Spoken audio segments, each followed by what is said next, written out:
Tuhan ampuni aku Tuhan. Proses aku. Aku menyerah dalam tangan-Mu. Ribuan dosa itu dihilangkan, dilupakan. Yang satu ini yang Tuhan ingat. Itu Tuhan. Mungkin ada banyak kesalahan saudara. Ada yang mungkin saudara duduk ini terakhir kali saya mau gereja. Karena saya begitu jahat, kayaknya gak pantas. Stop. Saudara disayang Tuhan. Tapi mau relakan hatimu untuk diproses. Seperti bejana. Waktunya singkat saudaraku, untuk kita masuk pada gereja yang sempurna. Relakan hatimu untuk kita diproses dalam kasih Tuhan.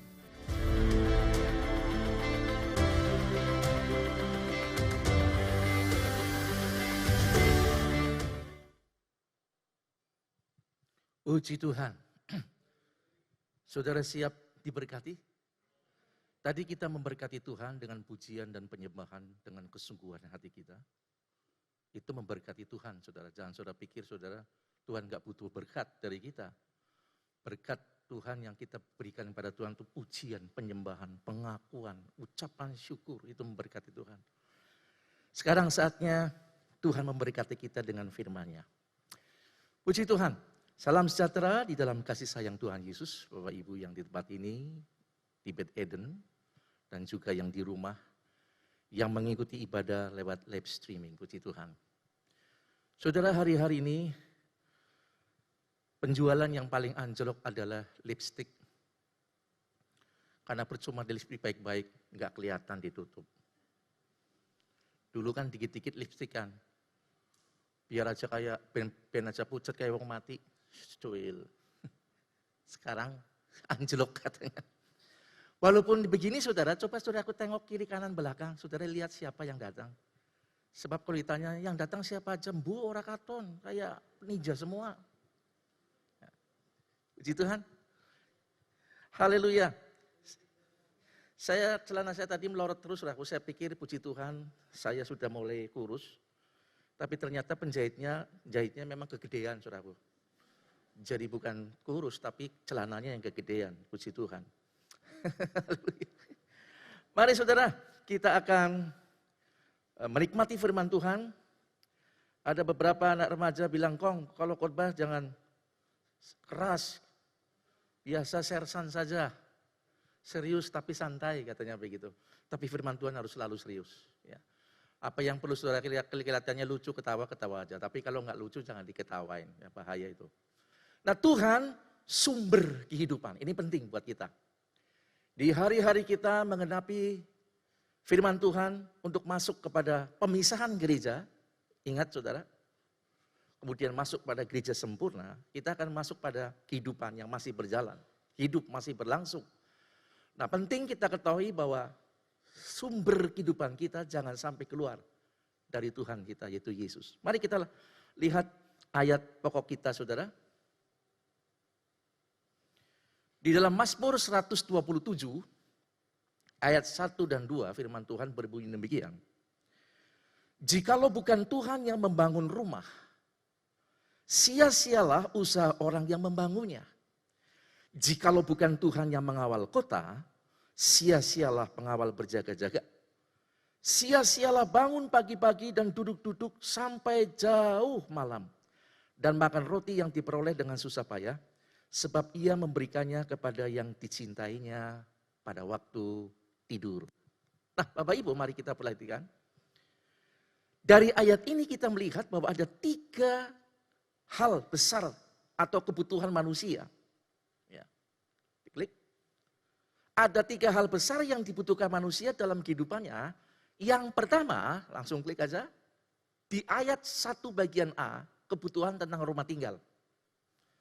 Jikalau bukan Tuhan yang membangun rumah, ini sampai kepada kekekalan saudaraku kebutuhan ini. Ya, nanti kita akan lihat. Kebutuhan yang kedua adalah ayat 1 bagian B, kebutuhan keamanan. Jikalau bukan Tuhan yang berjaga.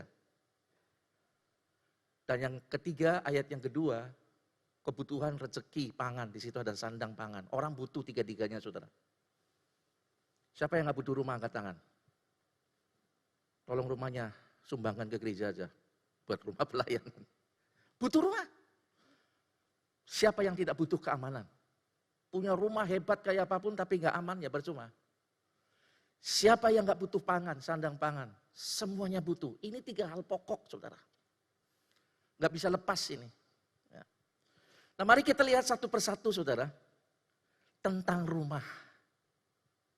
Bisa diklik. Satu tentang membangun rumah. Dikatakan demikian, jikalau bukan Tuhan yang membangun rumah, sia-sialah usaha orang yang membangunnya. Saudara coba berpikir. Yang bangun itu kan tukang. Saya dengan duit saya. Tuhan bangun apa? Tapi mari kita lihat catatan selanjutnya. Klik aja. Saudara, manusia dengan kemampuannya dapat membangun rumah mewah secara fisik. Mewah. Saya pernah lihat rumah yang mewah sekali, saudaraku, begitu rupa, hebat. Ya.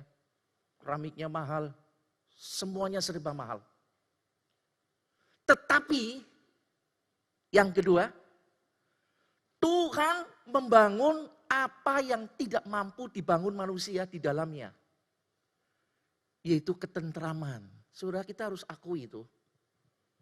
Buat apa rumah mewah, kamarnya mewah, tempat tidurnya mewah, semuanya serba mewah, tapi di dalamnya nggak ada ketentraman. Isinya berantem melulu, saudaraku. Ya, saya sempat mementori satu keluarga muda, kaya dua-duanya, saudara. Tapi dia bilang, wah rumah saya kayak neraka, Om. Makanya Alkitab ngomong seorang laki-laki meninggalkan ya ibunya itu maksudnya jangan sampai mendirikan rumah di dalam rumah. Sendirilah, campur. Tidak ada ketentraman. Manusia bisa bangun apa saja sehebat mungkin dengan uangnya, tapi nggak bisa bangun ketentraman. Cuman Tuhan.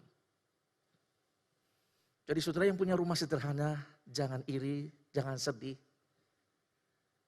Minta Tuhan turunkan ketentraman dalam rumah itu. Amin, saudara. Biar rumah sederhana, tapi ada hadirat Tuhan. Ya tak? Tentram. Dan hal yang kedua, manusia bisa bangun yang hebat-hebat, tapi nggak bisa bangun ketentraman. Yang kedua adalah manusia tidak bisa membangun kediaman atau rumah yang kekal. Tidak bisa. Itu yang tadi saya singgung tadi, saudara. Bahwa tentang rumah ini sampai kekekalan. Cuman Tuhan yang bangun. Nah, bangunan rumah kekekalan ini, saudaraku, tergantung dari kita waktu kita hidup di bumi ini. Coba lihat ayatnya dalam Yohanes 14 ayat 2, sudah ada ayatnya. Dikatakan demikian, di rumah Bapakku banyak tempat tinggal. Pada banyak itu nggak terhitung, saudaraku. Jika tidak demikian, tentu aku mengatakannya kepadamu. Sebab aku pergi ke situ untuk menyediakan tempat bagimu. Nah, saudaraku, tentang rumah tinggal, itu ternyata bukan kebutuhan manusia lagi hidup tok loh. Setelah kita mati, orang butuh tempat tinggal. Dan Alkitab mencatat hanya ada 2 tempat tinggal, saudaraku. Kalau tidak bersama Tuhan di surga, ya di neraka. Agama lain pun mengakui itu. Makanya kita lihat orang-orang yang di bumi ini, sudah tahu tuh rumah pemerintah, ketika dibongkar ngelawan, saudaraku, dilempari itu petugas. Karena dia butuh rumah. Ya. Orang yang di bawah jembatan, yang namanya jembatan, diurak, ngamuk, saudaraku. Teriak-teriak, dia lempar petugas, karena apa? Meskipun di bawah jembatan, itu tempat tinggal dia butuh. Tapi banyak orang gak berpikir setelah kita mati, ada rumah. Apakah saudara sudah punya atau belum? Jadi rumah tinggal itu dibutuhkan. Saudaraku yang Tuhan kasihi, jikalau bukan Tuhan yang membangun rumah, sia-sia orang yang membangunnya. Tapi alangkah bagusnya kita membangun rumah di bumi ini tidak sia-sia. Tetapi kita juga punya rumah di surga. Amin, saudara. Nah, untuk bisa kita punya sana ya harus tahu pemiliknya, yaitu Tuhan. Jadi saudara, apapun yang kita bangun, sekali lagi, Tuhan sumber kehidupannya. Libatkan Tuhan. Jangan congkak, saya mampu bangun rumah Pak. Jangankan 1, 6 perumahan namanya itu. Kalau bukan Tuhan yang campur tangan, kita nggak bisa bangun apapun, saudara. Yang kedua, mengusahakan keamanan. Mazmur 127 ayat 1b dikatakan demikian, jikalau bukan Tuhan yang mengawal kota, sia-sialah pengawal berjaga-jaga. Nah ini Bapak Ibu, kita butuh keamanan saudara. Kita berkendara juga butuh keamanan. Pemerintah katakan supaya kamu aman, pakai helm. Jangan pakai cepon saudara. Ya. Kadang saya lihat ada orang helmnya antik sekali ya. Begitu saya deketi, rupanya cepon itu dicat saudara. Dibikin helm. Ya bagus, tapi itu bukan helm saudara. Jatuh bocor. Butuh keamanan. Kita punya rumah. Butuh juga keamanan rumahnya. Makanya dipasang pintu. Karena apa? Karena butuh keamanan. Kenapa rumah ada pintu dan ada rejek besinya? Itu bukan untuk keindahan rumah saudaraku. Bukan untuk keluar masuk aja. Tapi untuk keamanan. Tetapi sekali lagi. Jikalau bukan Tuhan yang ambil peran memberi keamanan, tidak ada tempat di bumi ini yang aman, saudara. Tidak ada. Hanya orang yang percaya berlindung sama Tuhan itu yang memiliki keamanan. Saya kasih contoh dari pengalaman Raja Daud, saudara. Daud sendiri mengakui, di dalam Mazmur 62 ayat 1 bagian B, hanya dekat Allah saja aku tenang. Daripadanya lah keselamatanku. Kenapa Daud ngomong begini? Coba saudaraku, pertama, Daud itu raja. Kemanapun dia berada selalu dikelilingi oleh para panglimanya. Panglimanya jago-jago loh saudaraku. Ada Yoab, ada Benaya, ada Itai, ada Ahiluyab. Dan para pahlawannya. Musuh jangankan denger Daud, denger salah satu panglimanya aja udah ngeper saudaraku. Wih, yang maju panglima ini, hebat ini. Takut mereka, segen. Daud kemanapun dikelilingi oleh pahlawan yang gagah perkasa, aman harusnya. Tapi Daud tetap merasa tidak aman. Kalau bukan Tuhan yang menjaga dia. Sampai kemudian dia menulis, hanya dekat Allah saja, aku tenang. Itu menunjukkan bahwa di dunia ini tidak ada tempat yang aman. Bahwa manusia dengan uangnya, dengan apanya bisa bela, bisa sewa para pengaman. Tetap saudaraku, itu tidak menjamin keamanan yang sejati. Hanya Tuhan, sumber kehidupan kita yang bisa menjaga kita dengan aman. Bapak Ibu saudaraku yang Tuhan kasih, jangan keluar dari perlindungan Tuhan. Tetap ada kuat dalam genggaman Tuhan. Tadi pagi saya setiap kali kirim ayat-ayat firman Tuhan ke jemaat. Ya. Kalau saudara yang belum pengen, gabung aja dengan WA saya, pasti saya kirim. Tuhan berkata, akulah yang awal dan yang akhir. Saya ingat khotbah wakil gembala kita, saudara Bapak Jeff. Kalau Tuhan di awal, lalu Tuhan di akhir, tengah-tengahnya siapa? Tengah-tengahnya kita, saudaraku, manusia. Tuhan menempatkan manusia dalam lingkup kehadirannya. Luar biasa. Sehingga Daud berkata, siapa manusia itu Tuhan? Sampai engkau membuat dia hampir seperti Allah. Bapak Gembala bilang, sedikit lebih rendah dari Tuhan. Begitu istimewa. Tetapi ketika manusia jatuh dalam dosa, dia keluar dari awal dan akhir yang adalah pribadi Tuhan. Dosa itu adalah saudaraku hilangnya persekutuan dengan Tuhan. Itu akibat dosa. Kalau sudah di luar itu, sialat saudara. Berbahaya. Tetapi puji Tuhan, setiap orang yang menerima penebusan darah Yesus, kita diambil kembali, ada di dalam genggaman tangan Allah dan Yesus. Ya, itu Yohanes berapa tuh? 10. Mulai ayat 28, 29, 30. Yesus berkata, aku dan Bapa satu. Kita di genggaman Bapa dan Yesus juga menggenggam kita. Di dalam genggaman Tuhan ini, saudaraku, kita aman. Apapun yang terjadi di dalam dunia ini. Seperti yang telah dikhotbahkan, difirmankan Bapak Gembala. Apa yang akan terjadi? Banyak jemaat bilang, waduh, belegidik saya dengernya. Nggak usah takut. Kalau kita di dalam Tuhan. Sebab dia sumber hidup kita. Amin saudara. Apa yang difirmankan Tuhan tidak mungkin tidak terjadi. Pasti terjadi. Tetapi orang-orang yang berlindung di dalam Tuhan sebagai pusat kehidupannya, dia akan peliharakan kita. Haleluya. Dan yang ketiga, memperoleh rezeki atau pangan. Mazmur 122 ayat 2 dikatakan begini, sia-sialah kamu bangun pagi-pagi dan duduk-duduk sampai jauh malam. Dan makan roti yang diperoleh dengan susah payah. Sebab ia memberikannya kepada yang dicintainya pada waktu malam. Saudara, perhatikan baik-baik. Ayat ini tidak bermaksud mendukung orang yang malas. Oh, kalau gitu nggak usah kerja. Lele, nunggu aja. Enggak, bukan begitu ayat ini, saudara.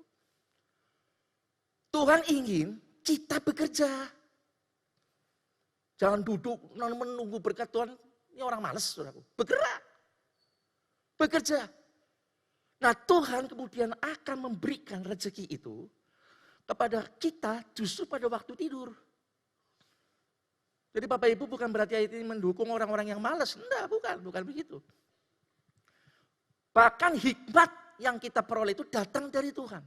Orang bilang, Pak, saya usaha itu karena saya sekolah tinggi, Pak. Saya tahu ilmu ekonomi. Betul, tapi itu tetap dari Tuhan, saudara. Walaupun hikmat kepandaian kita dalam mencari uang kuat, ciami kucai, katanya saudaraku. Tapi itu dari Tuhan, bukan dari kita. Semua hikmat itu datangnya dari Tuhan. Tidak boleh sombong. Nah, tentang hikmat ada satu cerita, saudaraku. Di sebuah universitas tentang botani, tentang tumbuh-tumbuhan. Sedang pameran.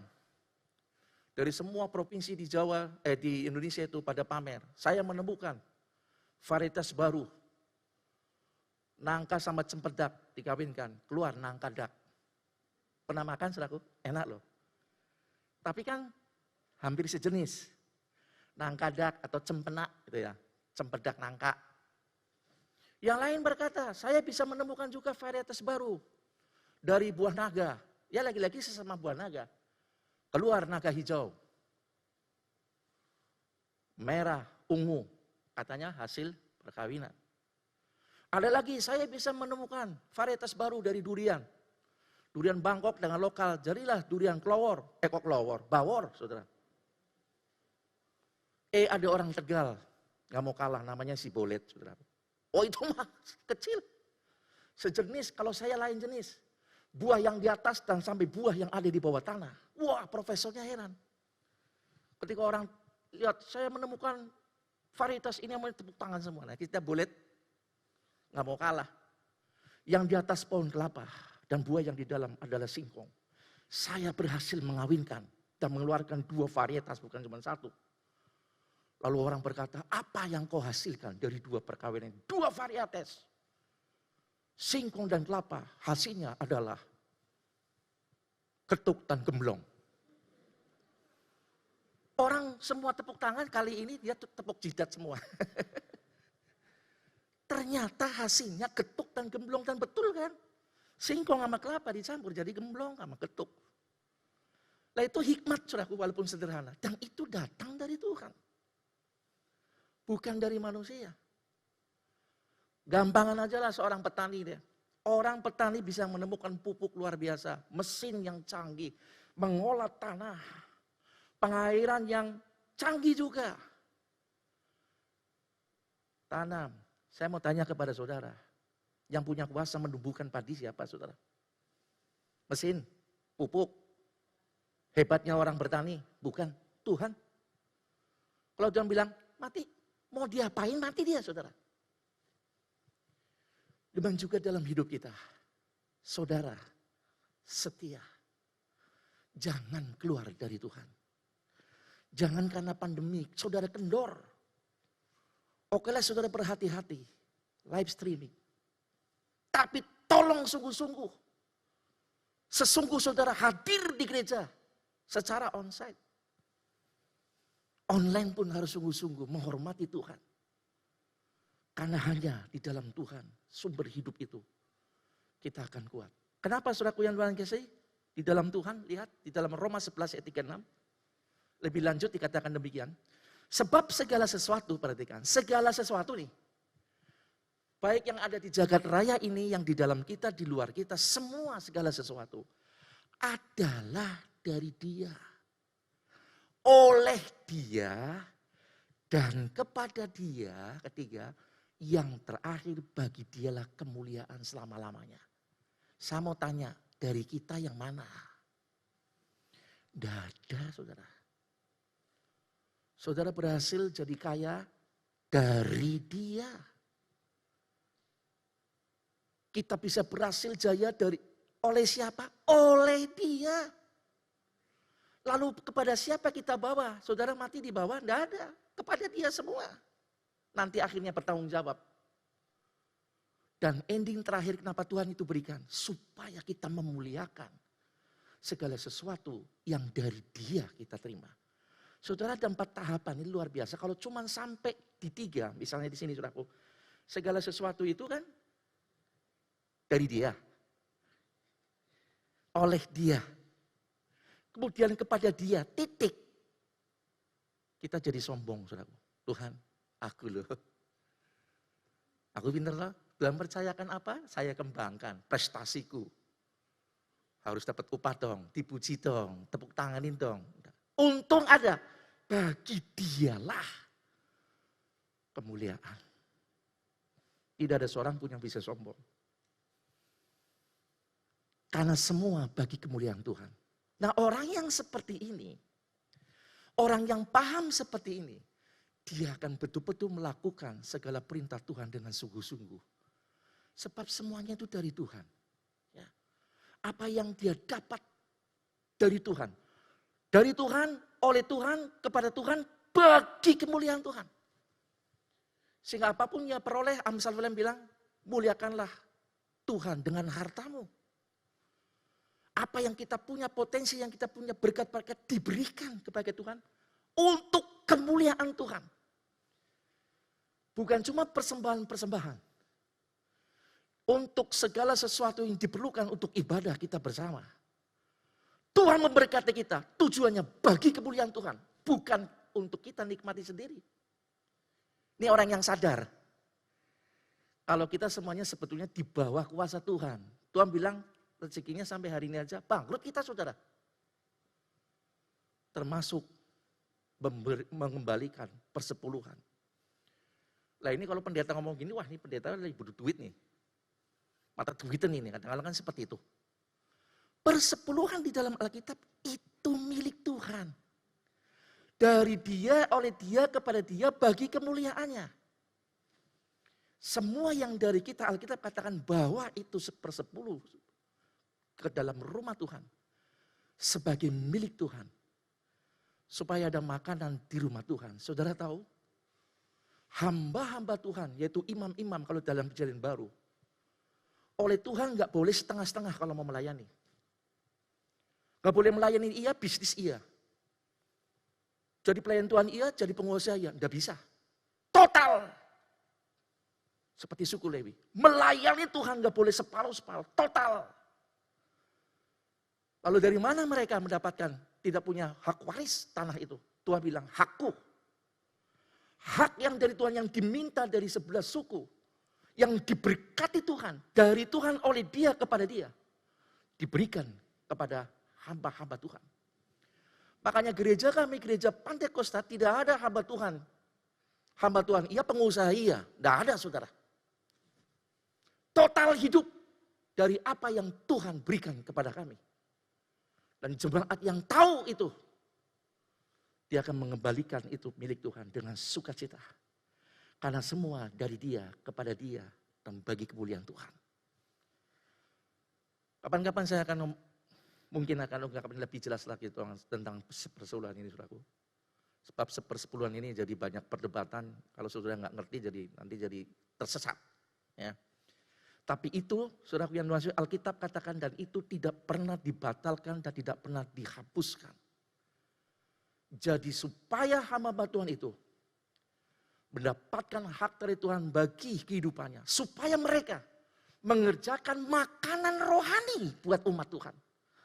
Sebab firman Tuhan bilang engkau manusia bukan saja hidup dari roti saja, tetapi dari tiap-tiap firman Tuhan. Tiap-tiap firman Tuhan dari mana? Dari para imam-imam hamba-hamba Tuhan yang ditugaskan Tuhan. Mengelola, menata, menyajikan firman Allah yang roti kehidupan itu buat saudara. Dari firman itu saudara melakukan firman dan Tuhan balik lagi memberkati saudara. Jadi kalau saudara lihat dari dia sampai kepada kemuliaan. Kalau kita lakukan bagi Tuhan untuk kemuliaan Tuhan, saudara kerjakan itu, maka dari Tuhan akan terus muncul, saudaraku. Seperti sumber air. Tapi ketika sudah naik dari dia sampai di kemuliaan Tuhan, enggak buat kemuliaan Tuhan. Opo di duiku dewe kok. Tutup mata, maka sumbernya itu pun akan ditutup oleh Tuhan. Itulah sebabnya Tuhan berkata di dalam Malaiki pasal 10, saudaraku saya sedikit nyimpang dikit itu. Tuhan bilang, aku akan halau belalang pelahap dari hidupmu. Saudaraku tahu belalang pelahap? Kadang orang kerja keras ini kok bisa nggak ngumpul ya? Kok habis terus ya? Kenapa? Saudara mengembalikan milik Tuhan. Saudara persepuluhan itu seperti pagar yang memagari hidup kita. Ketika kita melakukan itu, Tuhan memagari. Aku akan menghardik belalang pelahap. Sehingga hasil usahamu. Kalau zaman dulu kan berkebun, bertani, dan beternak. Tidak akan pernah tidak ada hasil, semuanya berhasil. Lalu Tuhan katakan, ujilah aku. Saudaraku yang Tuhan kasih, Tuhan berani berkata, uji aku. Kalau firman ini tidak digenapi, Tuhan justru akan limpahkan kita dengan berkat-berkat. Saudaraku yang Tuhan kasih, yang diperlukan adalah komitmen kita. Mengakui bahwa Tuhanlah sumber hidup itu. Dari dia, oleh dia, kepada dia, dan bagi kemuliaan. Balik lagi kepada Tuhan. Maka semuanya itu Tuhan akan terus percayakan kepada kita. Ya ini hanya sekelumit aja ke situ saudaraku ya. Soal itu, lain kali mungkin akan dijabarkan lebih banyak lagi. Nah, kunci mendapatkan berkat ini, kita kembali ke pokok bahasan kita. Mazmur 127 ayat 2 dikatakan begini saudaraku, sia-sialah kamu bangun pagi-pagi dan duduk-duduk sampai jauh malam. Dan makan roti yang diperoleh dengan susah payah. Kunci berkatnya di sini. Di kalimat yang merah. Itu dia. Sebab ia memberikannya kepada yang dicintainya. Pada waktu malam. Kuncinya adalah yang dicintai Tuhan. Saya mau tanya Bapak Ibu. Saudara orang Kristen pasti anggota gereja ada KKJ Mahanaim. Anggota gereja cakep setia. Saya mau tanya. Posisi saudara adalah orang yang dicintai Tuhan atau bukan? Yakin saudara dicintai Tuhan? Orang yang dicintai gimana sih? Kenapa saudara bisa mencintai seseorang? Orang itu kayak apa sama saudara? Tentu yang mencintai saudara juga. Tuhan kita nggak mau, Tuhan nggak mau menerima cintanya bertepuk sebelah tangan, nggak bisa. Untuk menjadi kekasih Tuhan, dicintai Tuhan, saudara juga harus menerima cinta Tuhan. Saudara mencintai Tuhan. Nah kembali tadi, dari dia, oleh dia, untuk dia, bagi kemuliaannya. Itu cinta kita. Apakah siklus ini saudara lakukan? Mengaku cinta sama Tuhan. Tetapi yang dari dia dipercayakan kepada dia bukan untuk kemuliaan Tuhan. Saudara bukan mencintai Tuhan. Saudara egois. Saudara mencintai diri sendiri. Berkat ini kuncinya di kalimat ini. Ia memberikan kepada yang dicintai. Dan ayat ini gak cuma berlaku buat tentang memperoleh pangan saudaraku. Tetapi ke ayat ke atas itu berlaku. Coba lanjut. Yang diberikan bagi yang dicintai apa saudaraku? Rumah kediaman yang penuh dengan ketentraman. Saya lagi tidak jual kecap saudara. Ada banyak jemaat yang bersaksi tentang rumah kediamannya penuh dengan ketentraman. Kan dia punya status sebagai orang yang dicintai Tuhan. Bukan yang lagi dibenci sama Tuhan. Orang yang dicintai pasti kelakuannya lain dong, beda ya. Taat, mencintai. Wah kalau orang mencintai, tanya anak remaja. Tele ayam rasa coklat katanya ya. Mana remaja-remaja? Kerabas cinta. Yang dicintai juga memberikan apa? Keamanan dan pelindungan Tuhan. Bagi orang yang cintai apa saudaraku? Pemeliharaan, rezeki, sana pangan. Tuhan peliharakan saudara. Kalau orang itu betul-betul mencintai Tuhan. Diam di dalam Tuhan, apapun terjadi. Sekali Yesus tetap Yesus. Bukan slogan aja saudaraku ya. Ada satu jemaat, saya mau sekali Yesus tetap Yesus. Jika perlu. Kalau harus milih mati, biarlah aku mati di dalam Yesus. Jangan sampai di luar Tuhan. Salut saya sama dia saudaraku. Kalau terpaksa pun saya tidak makan. Saya tidak akan pernah keluar. Sebab Tuhan tidak akan membiarkan orang yang dicintai. Itu jelas saudaraku. Saudara kalau sayang, nggak usah bicara soal Tuhan. Saudara sayang sama anak nih. Ya. Saudara akan lakukan apa saja kepada yang dicintai. Saya punya makanan saudaraku yang saya suka. Enak, wah ini enak. Tapi ketika ingat cucu saya saudaraku. Gak jadi makan saudaraku. Dibungkus rapi. Buat cucu. Ternyata benar saudaraku. Kalau udah punya cucu, saya dulu gak percaya. Akan lipat-lipat kali daripada sama anak. Benar juga saudaraku. Ternyata iya juga ya. Apa-apa dia. Punya makanan enak, yang saya suka, ingat cucuku suka juga dibungkus, gak jadi makan saudaraku. Demi, bukan demikian, demi yang saya cintai. Demikian juga dengan Tuhan. Saudara, status saudara adalah orang yang dicintai Tuhan. Kok gak ada amin? Amin saudara. Saya lagi gak galak loh saudaraku. Ini kan tanya santai tapi serius. Kan alon-alon, gak gebrak lagi saya. Dicintai sama Tuhan. Nah terus, menjadi orang yang dicintai adalah dambaan setiap manusia. Bisa diklik lagi? Betul saudaraku? Menjadi orang yang dicintai adalah dambaan setiap manusia. Pasti. Apa ada di sini yang tidak suka, tidak mau dicintai? Tolong angkat tangan. Tidak ada saudaraku. Penjahat aja mau dicintai kok saudara. Ya. Saya masih ingat waktu pelayan di LP saudaraku, dorong tinggi besar. Saya tanya Bapak, orang Ambon kalau nggak salah, maaf. Kulitnya hitam Ambon, saya nggak tahu. Bapak kenapa masuk sini? Bangga dia saudaraku. Iya Pak, saya masuk sini cuma membunuh Pak. Cuma dua orang cuma saudaraku. Tapi kini orang bunuh orang bangga. Oh dia bilang ya ini mungkin Tuhan izinkan sebagai cobaan. Saya bilang bukan cobaan, saya bilang Anda dalam hukuman Tuhan Anda salah enak aja.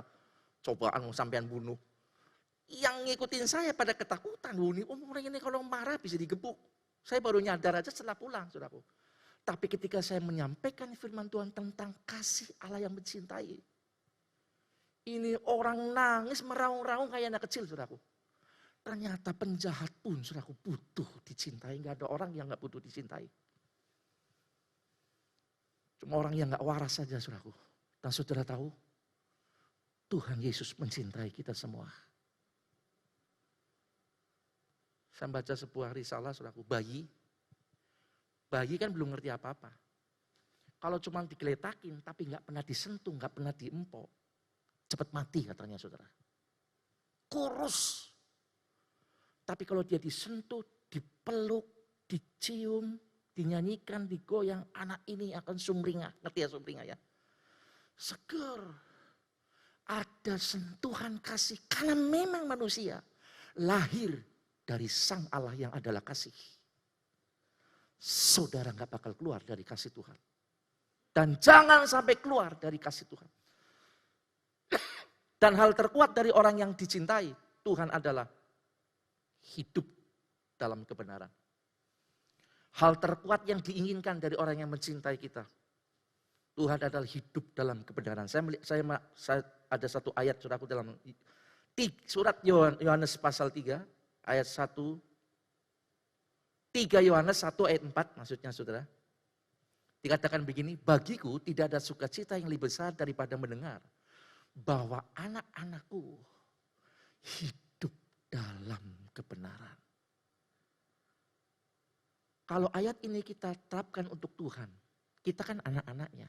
Bagiku kata Tuhan, tidak ada sukacita yang lebih besar daripada mendengar bahwa anak-anakku jemaat GBDI Mahanaim hidup dalam kebenaran. Kebenaran dalam menyatakan kasih Tuhan. Kebenaran dalam memberikan kasihnya kepada Tuhan. Memuliakan Tuhan dengan harta saudara. Mempersembahkan yang perlu saudara harus persembahkan kepada Tuhan. Termasuk di dalamnya. Saya kasih tahu hukum Tuhan supaya diberkati. Mengembalikan milik Tuhan. Penting ini saudaraku. Di tonggak kita mau diberkati di situ. Itulah kebenaran. Nah kalau saudara belum melakukan hal-hal yang benar, pertama bertobatlah. Kedua kalau tidak melakukan hal-hal yang benar dari apa yang Tuhan ajarkan kepada kita, segera kerjakan saudara. Apa yang perlu dikembalikan sama Tuhan, kembalikan. Dan apa yang perlu saudara berikan untuk memuliakan Tuhan dengan hati yang tulus. Taruh sebagai penghormatan karena dari Dia, oleh Dia, untuk Dia. Bagi kemuliaan Dia, saudara berikan itu kepada Tuhan. Di dalam Amsal 3, ayat 33 dikatakan demikian saudara. Kutuk Tuhan ada di dalam rumah orang fasik. Orang fasik orang yang gak mau kenal hukum. Apa itu hukum apa? Khotbah-khotbah apa? Itu pintarnya pendeta. Dia orang fasik ini. Dia mau benernya sendiri aja. Tetapi tempat kediaman orang benar, kita sudah benar ini. Di dalam Tuhan kerjakannya benar, melakukannya benar. Itu diberkati rumahnya saudara. Saudara nggak perlu kayak orang yang di luar Tuhan nggak percaya Tuhan rumahnya diwuri-wuri. Kalau dagang jangan ikut-ikutan orang yang tidak percaya Tuhan, saudaraku. Begitu dagang lapak, lalu datang orang pertama beli, biasanya kan begitu. Cep, uangnya diambil lalu kepret-kepret, laris, laris, laris. Itu tidak pernah ada ditulis di Alkitab, saudaraku. Saudara perlu hanya bilang Tuhan, aku buka usaha, ini dari Tuhan. Oleh Tuhan, kepada Tuhan, dan nanti buat kemuliaan Tuhan. Berkatilah, saudara diberkati. Yakinlah itu saudara. Jangan ikut-ikutan cara duniawi. Ini kita sedang masuk pada hari akhir. Di mana Tuhan mau adakan pemisahan gereja yang setia dan yang tidak.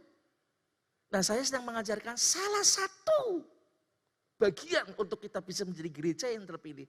Hiduplah, jadikan Tuhan sumber kehidupan kita. Jangan keluar dari Tuhan, ikuti aturannya Tuhan. Nah orang-orang yang hidupnya benar ini nanti kita, kalau toh kita mati maksudnya, lihat di akhir hayatnya. Dalam Mazmur 116 ayat 15, berharga di mata Tuhan kematian semua orang yang dicintai, dikasihi. Orang yang dicintai Tuhan, Tuhan akan jamin hidupnya. Disertai, diberkati Tuhan. Matinya berharga, saudara. Ditunggu sama Tuhan. Sehingga Tuhan di dalam kitab Wahyu berkata, berbahagialah orang yang mati sejak sekarang ini. Ya, kenapa? Orang yang mati sejak sekarang ini tidak akan susah-susah, sudah aku mikirin, berjuang. Jadi gereja sempurna atau tidak. Selesai di situ sudah bersama Tuhan. Tapi kita yang hidup ini momen susah. Kita mesti berjuang sungguh-sungguh untuk jadi gereja yang baik. Untuk itulah saudaraku jangan keluar dari Tuhan. Jadikan Tuhan sumber hidup kita. Jangan keluar. Apapun jadi tetap setia. Nah nanti kalau toh kita, saudaraku yang Tuhan kasih, wahai kekasih-kekasih Tuhan. Kalau toh mungkin nanti ada yang dipanggil Tuhan, Tuhan berkata berharga di mata Tuhan. Kematian semua orang yang dikasih, saudara berharga. Untuk itu selagi hidup, hargai Tuhan yang menghargai kita. Dengan hidup setia, komitmen dengan Tuhan. Puji Tuhan, perenungan saudaraku. Bagaimana posisi kita di hadapan Tuhan sebagai sumber kehidupan kita saat ini? Terus, sebagai orang yang dicintaikkah? atau malah menjadi seteru Allah. Sebab ada orang yang mengaku Kristen, tapi cara hidupnya dia seteru Allah, berlawanan saudara. Hidupnya tidak sesuai dengan pengakuannya sebagai orang Kristen. Tapi seperti orang dunia, saudara seteru Allah. Jadi biarlah di luar dan di dalam kita benar-benar hidup sebagai kekasih-kekasihnya Tuhan. Sebagai ayat yang terakhir di dalam Yohanes 15, tolong dibukakan seperti tidak ada di catatan saya. Yohanes 15 ayat 5 dan 6 dikatakan demikian. Tuhan mengumpamakan sebagai sumber dan mengabarkan dirinya sebagai pokok anggur. Akulah pokok anggur dan kamulah ranting-rantingnya. Barang siapa tinggal di dalam aku dan aku di dalam dia, ia berbuah banyak. Perhatikan saudara. Tinggal, ada timbal balik. Dan sebab di luar aku, kamu tidak dapat berbuat apa-apa. Jadi di luar Yesus, manusia nggak bisa apa-apa saudara. Kita harus bangga punya Tuhan Yesus saudara. Terus ayat yang ke-6. Ayat ke-6. Barang siapa tidak tinggal di dalam aku. Saudara keluar nih dari jalan firman Tuhan. Tidak mau percaya firmannya Yesus. Ia dibuang keluar seperti ranting. Dibuang meskipun hidup dia udah mati sebetulnya saudaraku. Dan ada banyak orang-orang di luar yang tidak percaya Tuhan. Tinggal di luar Tuhan. Hidup tapi mati mereka sebetulnya. Ia akan dibuang seperti ranting dan menjadi kering. Mereka tinggal tunggu keringnya aja. Begitu klek waktunya habis. Mereka harus mati. Kemudian dikumpulkan orang dan dicampakkan ke dalam api. Lalu dibakar. Saudara Tuhan. Di luar Yesus. Kita gak bakal hidup. Jadikan Tuhan segala-galanya. Amin. Lakukan apa yang difirmankan dengan kasih. Karena semua dari Tuhan, oleh Tuhan, kepada Tuhan, dan bagi kemuliaan Tuhan. Termasuk hidup kita, nyawa kita. Kalau Tuhan berkata hari ini hari terakhir buat kamu ya bro. Sore saudara udah pindah ke gedung Kriya Sejahtera saudara. Pengumuman telah dipanggil ke rumah Tuhan. Saya nggak lagi nakut-nakutin dah. Tapi itu kenyataan. Tapi marilah kita yang hidup. Dan di dalam Tuhan. Jadikan dia sumber hidup kita. Saya jemput saudara sama-sama baik ke pintu.